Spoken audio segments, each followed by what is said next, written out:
चला तर आता अशी मस्त रव्याची बर्फी बनवायची बरं का. आता गौरी गणपती आहे. 2 वाट्या रवा घ्यायचा, 1 वाटी साखर, अर्धी वाटी तूप. ज्या वाटीने रवा घेणार आहे त्याच वाटीने साखर घ्यायची आहे, 1.5 वाटी.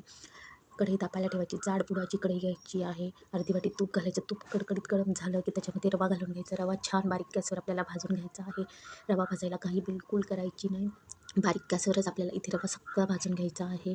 जेव्हा रव्याचा वास यायला लागतो असं छान भाजलेलं तर तेव्हा रवा काढून ताटात थंड करायला ठेवायचा. तोपर्यंत आपण इथे पाक करू. 1.5 वाटी मी इथे साखर घेतलेली आहे. ज्या वाटीने मी रवा घेतला त्याच वाटीने मी साखर घेतली आणि 1 वाटी पाणी टाकलेलं आहे. आपल्याला इथे एक तारी पाक करून घ्यायचा आहे. पाक छान असा बारीक गॅसवरच ठेवायचा. खूप मोठा गॅस करायचा नाही. चेक करून बघायचं इथे आपला पाक तयार झालेला आहे. पूर्ण तार पडत नाही म्हणजे समजायचं आपला पाक इथे तयार झालेला आहे. गॅस इथे बंद करायचा. जो रवा आपण भाजून ठेवलेला आहे तो घालून घ्यायचा. गॅस चालू ठेवायचा नाही.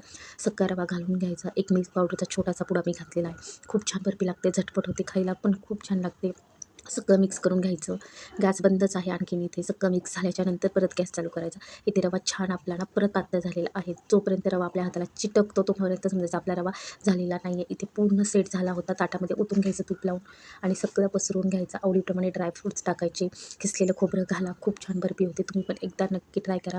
फुल व्हिडिओ पाहायचा असेल तर माझ्या चॅनलवर जाऊन तुम्ही बघू शकता. खूप छान झटपट होते. ओला असतानाच आपल्याला इथे काप काढून घ्यायचे आहेत.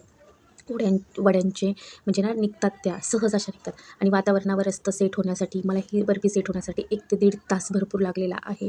त्याच्यामुळे जसं वातावरण असेल तसं ती सेट होण्यासाठी टाईम लागतो. व्हिडिओ थोडा जरी आवडला तर व्हिडिओला लाईक आणि सबस्क्राईब करा.